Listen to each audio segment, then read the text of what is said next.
Stand by to initiate release sequencer. On my mark. 5. We're on express elevator to hell. Going down. 2. 1. Mark.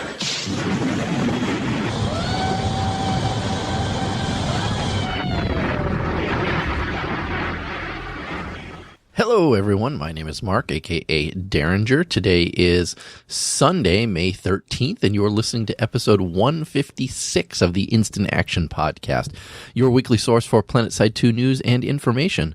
As always, I'm brought to you by great listeners like you via the Support the Show tab on instantactionpodcast.com.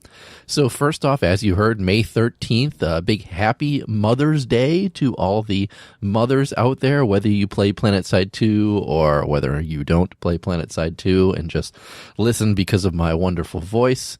For all of those players who are the sons and daughters of mothers listening to this, maybe on May 14th, that means that you missed Mother's Day and you are a horrible child, and you better do something quick to make up for it.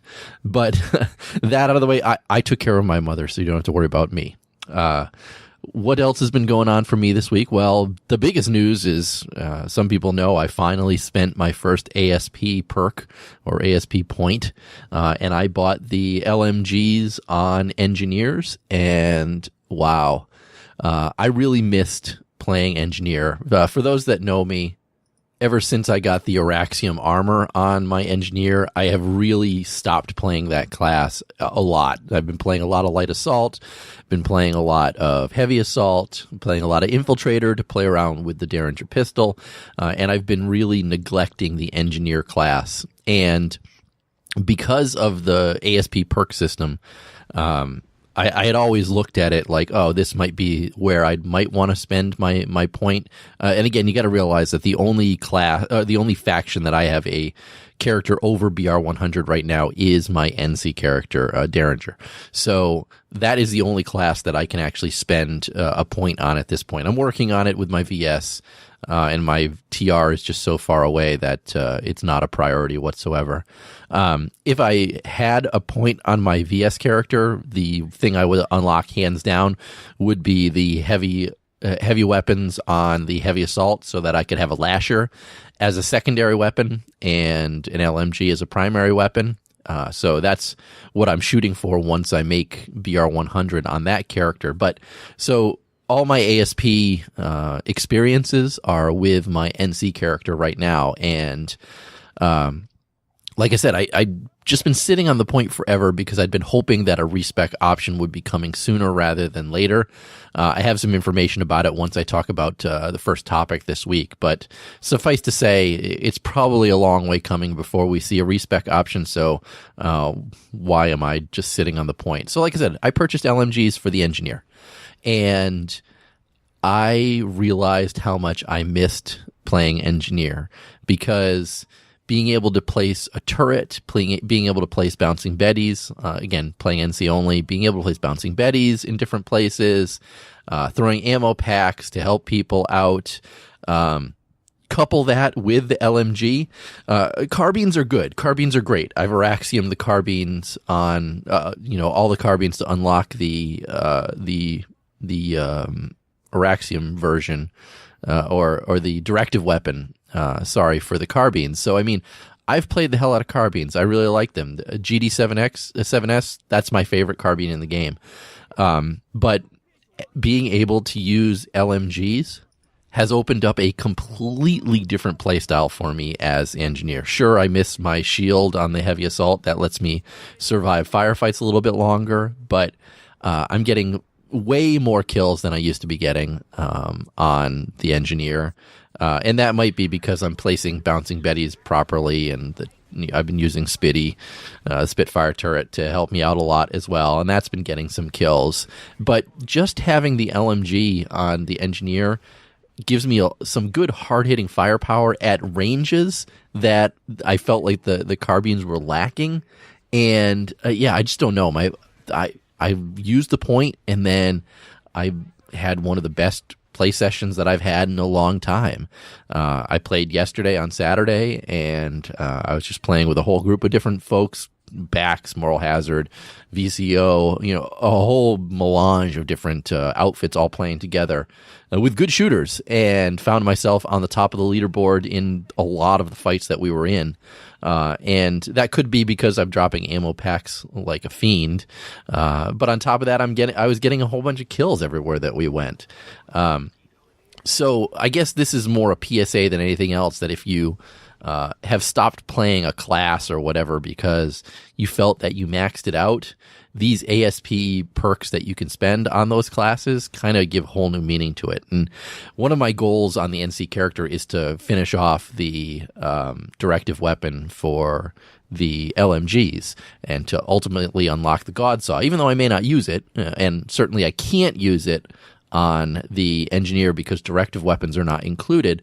But just being able to go through and play a class that is my favorite class within the game, and have a whole new play style for it and be able to use a whole new class of weapons on that class, has really enhanced my happiness with playing Planetside 2 recently. So I know, Nick Silva, you listen to my show, and some of the other devs there listen to what I have to say. I want to personally say thanks for bringing the ASP system into the game. I mean, I love Planetside 2, but when I'm able to play Planetside 2 as my favorite class in a whole new way, it makes me even happier. So, again, just a thanks to devs over at Planetside 2 for introducing something like this to the game. Ultimately, though, enough about me. No one wants to hear about me, and I'm recording the show really early in the morning this Sunday because I've got to go do some stuff with my wife today for Mother's Day for her. So let's get this show wrapped up. What's in store for this week's show? Well, first, I have the May 8th Dev Livestream to cover, followed by the PTS update that happened on the exact same day. And then after that, I want to talk about the PSForever project update and the anniversary event that is scheduled. So strap in as we hot drop into another episode of the Instant Action Podcast.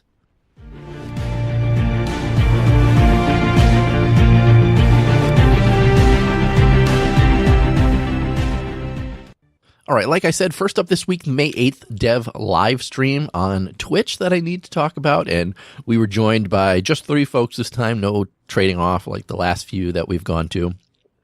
We had Rel, we had Paul Jajo, and we had Nick Silva. Funny thing is, Rel was having trouble or asking Paul how to really say his last name. And Paul indicated that his mother was a teacher in school and told them, when her kids had trouble saying Jajo, she said to call her Mrs. G.I. Joe, which is kind of amusing. Good way to remember the kind of proper sound of his name. So that's a good little thing to have in your back pocket. But the first thing that they introduced on the live stream this time around was the new battle rifles, which I will cover in the PTS patch in more depth as to what they all are and what they all do.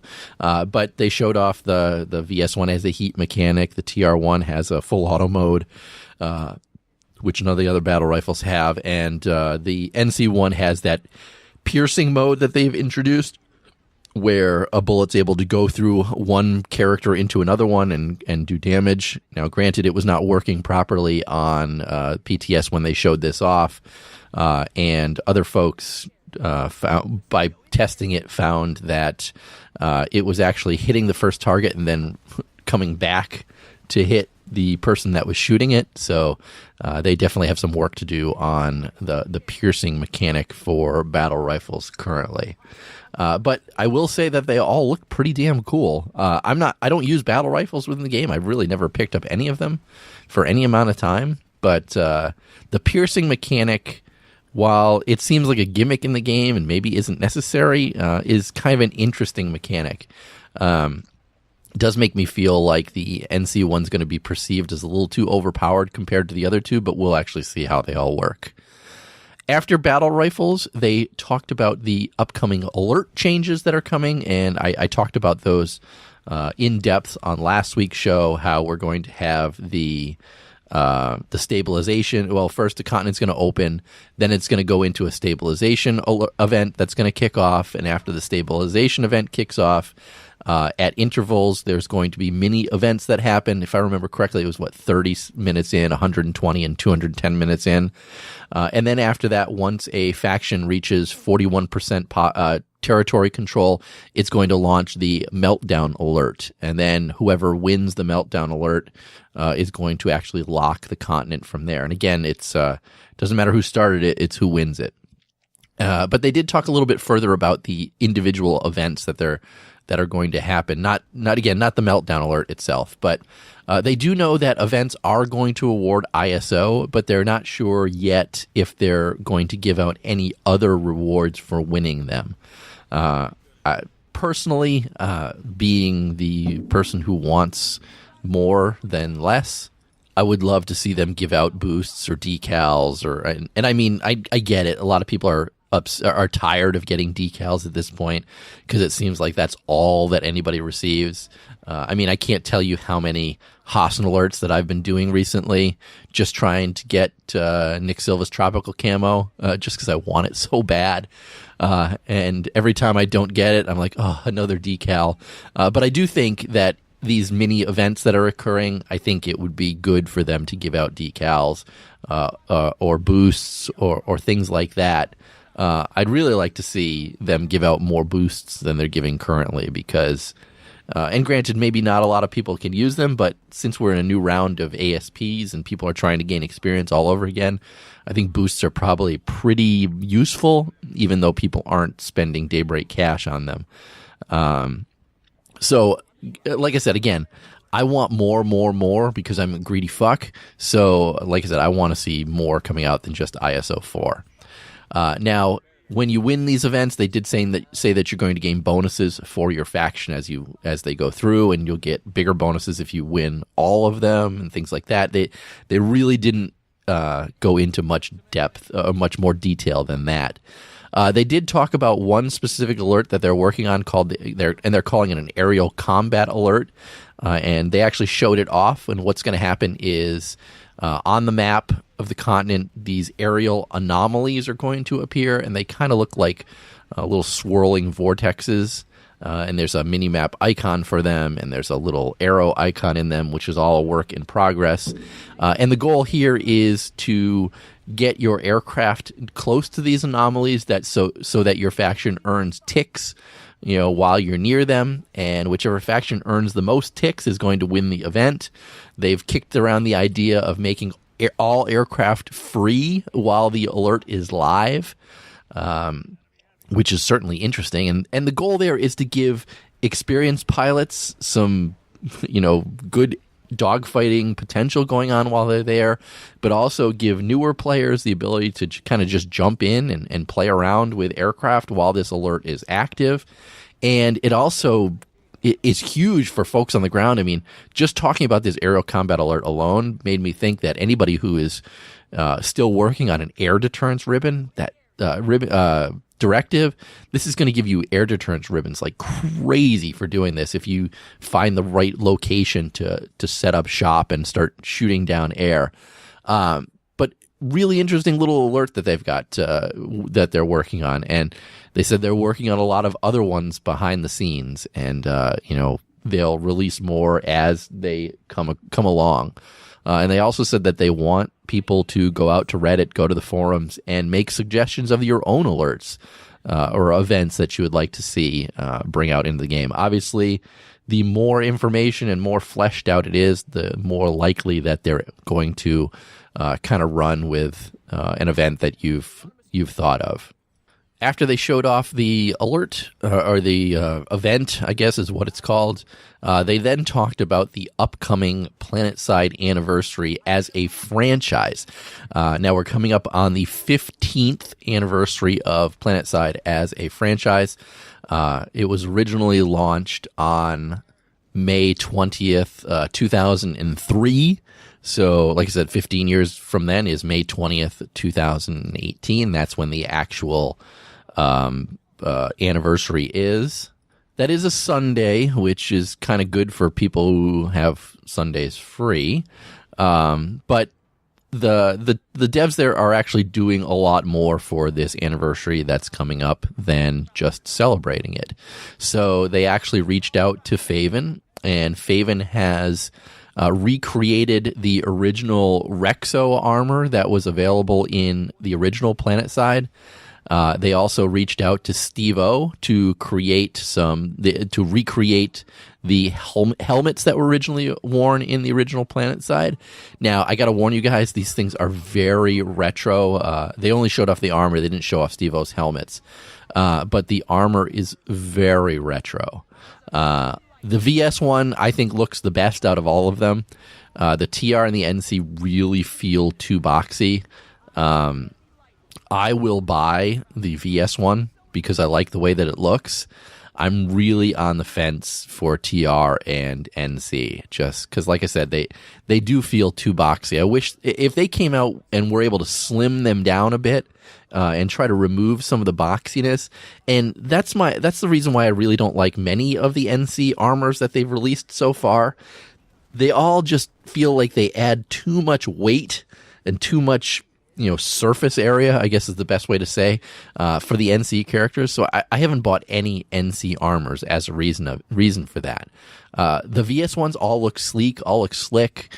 They really fit. And I think the ReXo armor for VS really fits as well. And I'm looking forward to that in game. I will proudly wear that in game.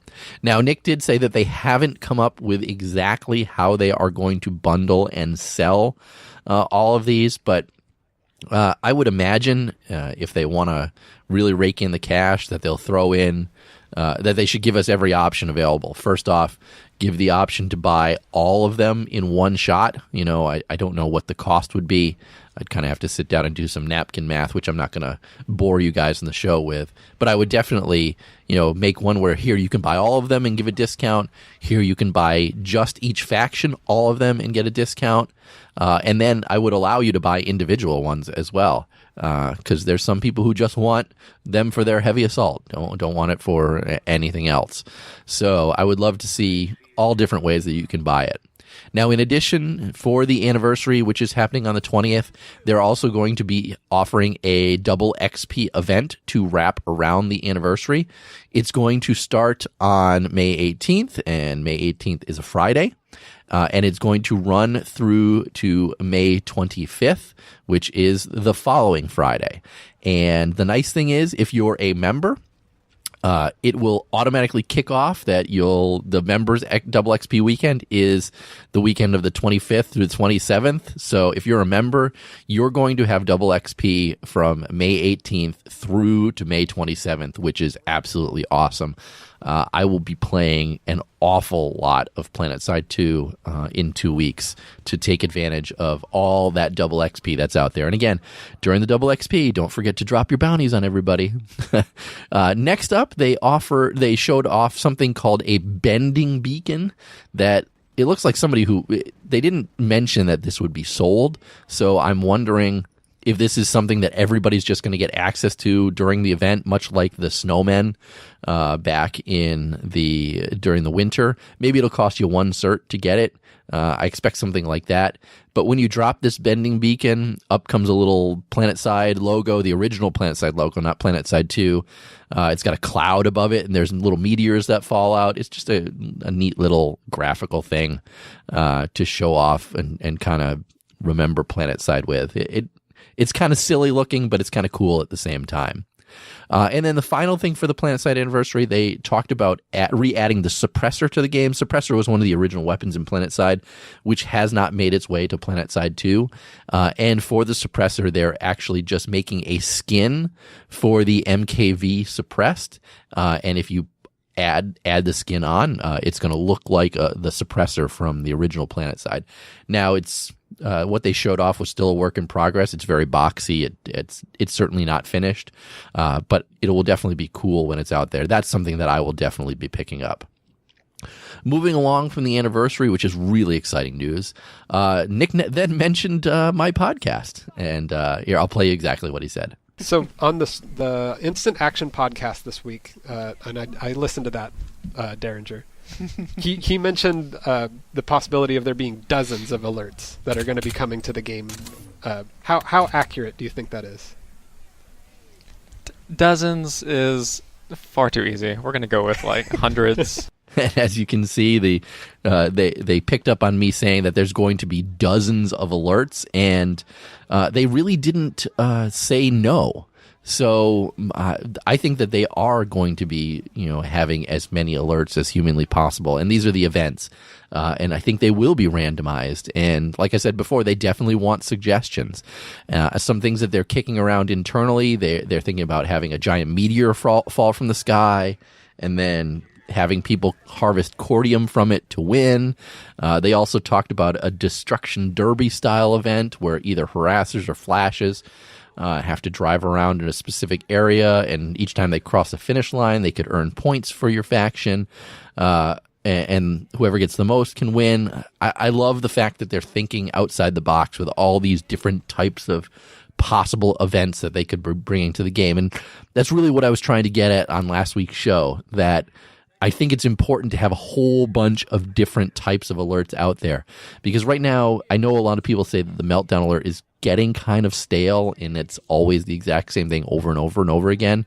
So I would definitely love to see all kinds of different alerts on some sort of completely randomized rotation, and just make sure that the same alert doesn't happen twice during the same time frame before a meltdown kicks off. But other than that, I'd love to see more alerts, and I love the fact that they're listening, that they listen to the show. And again, they want suggestions. I said it before. Go to Reddit, go to the forums, and put down what you think a good event would be.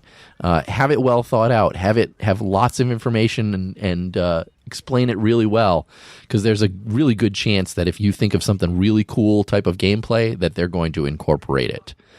After that was all the real meat of the show itself. They did point out that their biggest goal this year is still to improve new player experience, but they've been fighting a lot of fires lately after the ASP launch, trying to make fixes when people are running into issues.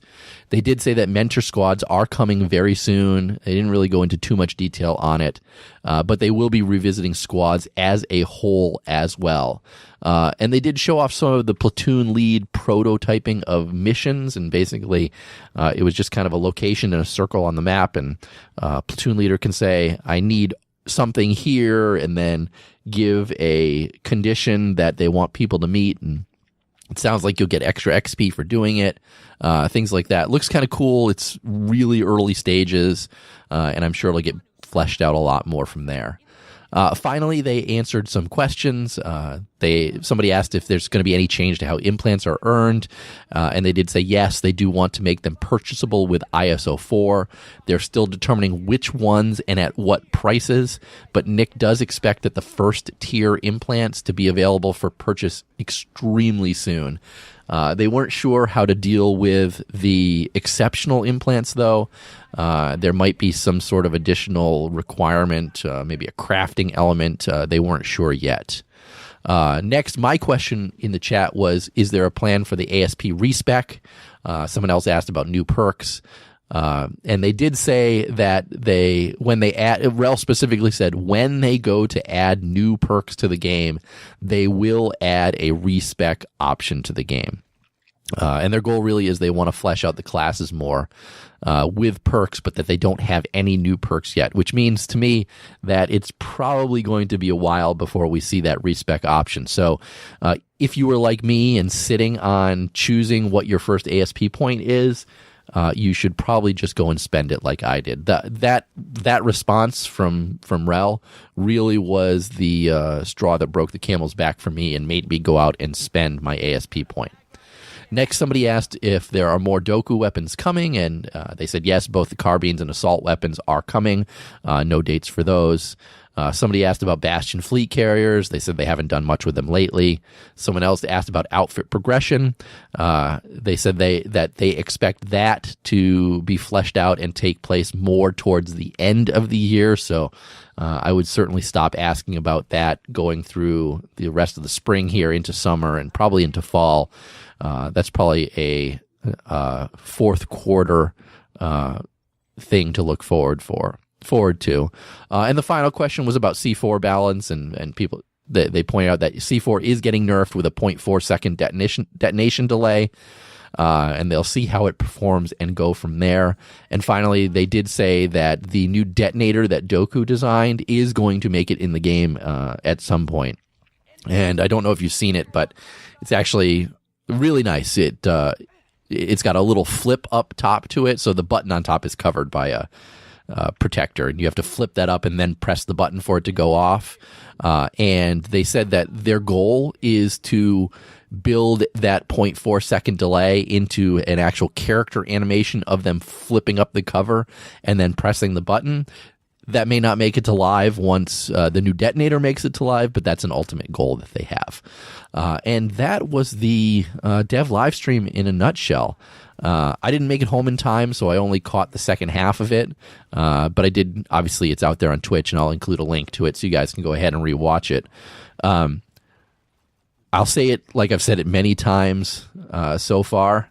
The fact that the developers will sit down every couple months and do a live stream showing off new things, explaining stuff, going into a little depth, giving teasers about things is some of the best things that they can do for Planetside 2 and the community. Yeah, I'm a really small portion of this community. I have my really small niche that I do doing this podcast. But just the fact that they're willing to sit down and do this and do it more often than they have in the past. I mean, you got to count back. We've had one every couple of months at this point. Every 2 to 3 months, we've had a Dev live stream, and they've showed off stuff that's going on, taken time out of their days to do stuff like this. And I really appreciate that they sit down and do this, and I know that a lot of the community appreciates that they sit down and do this, because just showing things off, talking about things, answering questions from the community, it's huge for Planetside 2, and just goes to show how much the devs care about the game and the community as well. And I really think a lot of times that they're not just doing it for the paycheck. It's out of a true love for the game itself. But enough lovey-doveyness towards the dev. Let's move on to our second topic this week.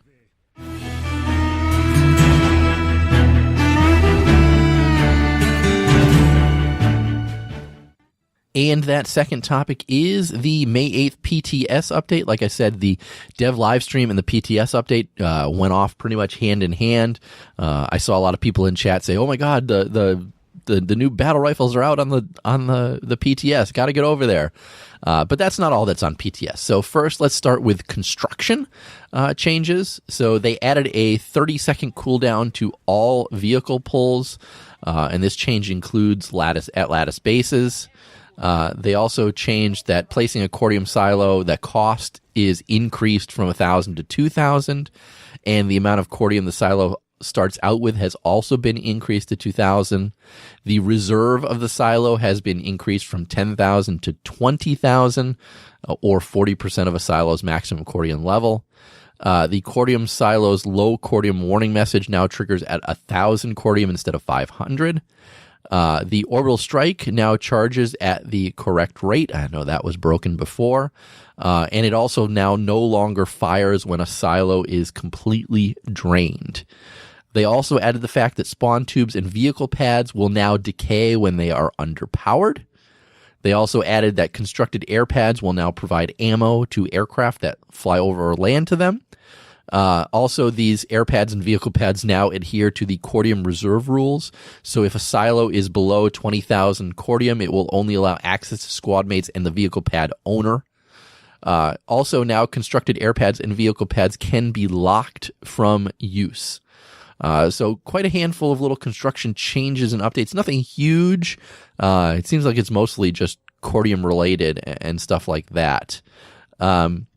There is a known issue where the UI on certain vehicles pulled from the pads aren't showing up properly. Cordium is still pulled when the vehicle is pulled, though. It's just something they have to fix on the UI side. Next, moving on to infantry. Like I said at the beginning, they showed off the new battle rifles during the live stream, but they're also available out on PTS right now. The first one, the Terran Republics, is the MG-HBR1 Dragoon.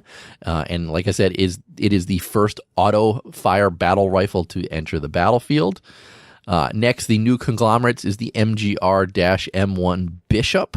And as we said, this has the piercing rounds included with it. And finally, the VELR Obelisk is the Vanu Sovereignty one. It is a heat-based weapon, and it says it casts aside traditional ammo requirements while retaining versatility and damage. I know that based on how much heat you used on it, that you can fire some pretty hefty damaging rounds with the Obelisk. So if you're interested in battle rifles, now's the time to get out to the PTS, update it, and go play around with them. Finally, there were a few other bug fixes and miscellaneous changes. The biggest one for me is that they did add a option to allow us now to choose to decloak upon attempting to fire their weapon. It's available in the general settings menu. Previously, this was something that you had to go into your user options.ini file and edit this to allow that to happen. So again, this is a cool one for infiltrators. You can now decloak when you press the fire button rather than having to press your F key or whatever you have bound to cloak and uncloak. And that is the PTS updates in a nutshell. Like I said, they weren't huge changes, not a lot of them. I think the biggest thing out there is the battle rifles, and I know a lot of people have been out there playing with them. I know that they're going to get some changes before they hit live. I know they're not perfect. We know the piercing isn't working and stuff like that. So play with them and expect another update on those soon. But with that, let's move on to our third topic this week.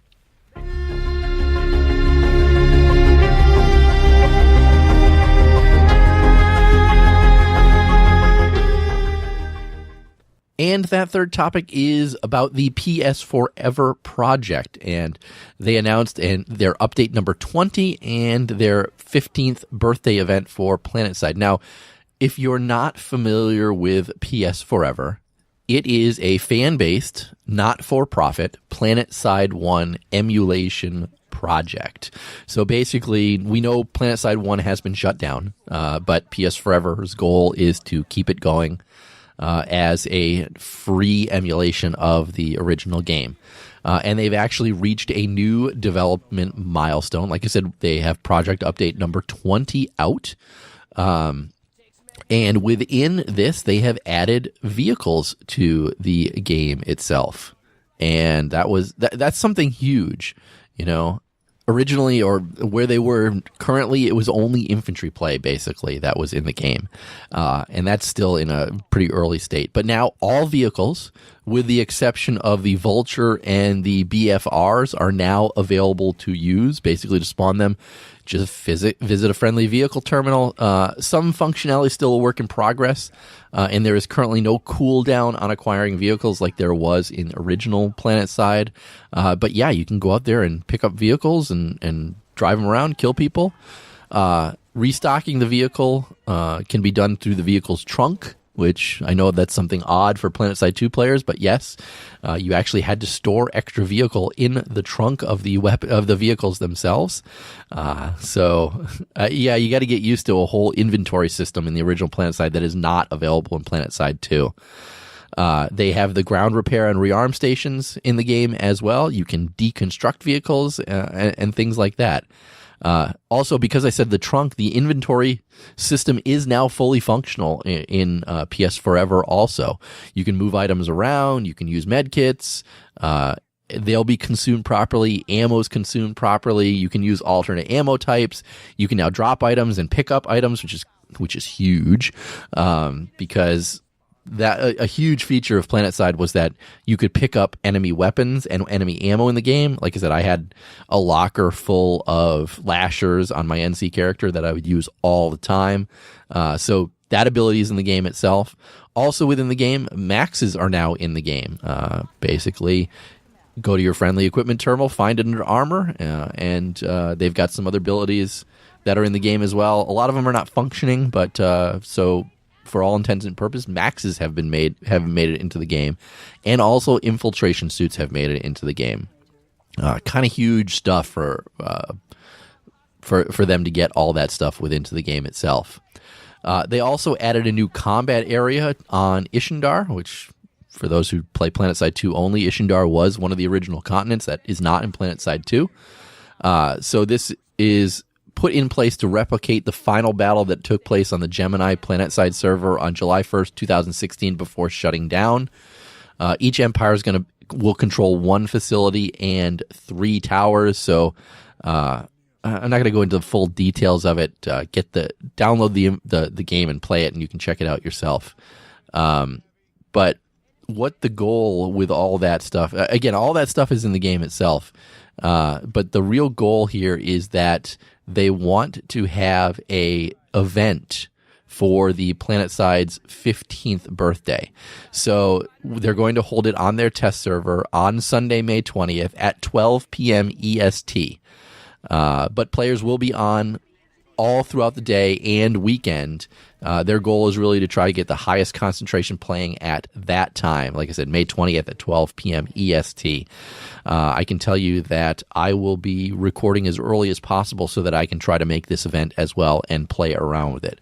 So again, if you're interested in PSForever and playing Planetside 1, because you have nostalgia for it like I do, this is definitely the way to do it. I'll include a link to their Reddit post because they have a lot of other stuff on things that they're working on and help that they need regarding server development, programmers, database, client reversing, things like that. Anything that you could do to help these guys get this game to live would be greatly appreciated by them. And also people like me in the community who have fond memories of Planetside 1 and don't want to see it die. But with that, let's end this week's show and move on to housekeeping. Housekeeping. Housekeeping. Come back later, please. Housekeeping. Not now. Housekeeping. Go away. I coming anyway? Unfortunately, I don't have any emails this week, nothing in my mailbag either, but I said I would do it, so I do want to wish Fireman a happy birthday, and also a big congrats to you, Fireman, for having the Yelp review of the day on April 22nd. You keep being you, man. All right, that's going to be it for this week's show. But how can you get in touch with me or the show itself? Well, first, visit my website, www.instantactionpodcast.com. You can find everything about the show there. Email me, instantactionshow@gmail.com. Call me, leave me a voicemail, 347-4VM-4PS2, or the digits are 347-486-4772. You can follow the show on Twitter @InstActPodcast, or you can follow me on Twitter @TheDerringer. But in closing, if you've enjoyed the show, please leave me a review on your podcast listening avenue of choice, whether it's iTunes, Stitcher, Google Play, or anywhere else. Also, feel free to tell your friends and outfit mates about the show. And finally, thanks for listening, and keep spamming that Join Combat, formerly known as Instant Action button.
Instant Action Podcast. I listened to that, Derringer.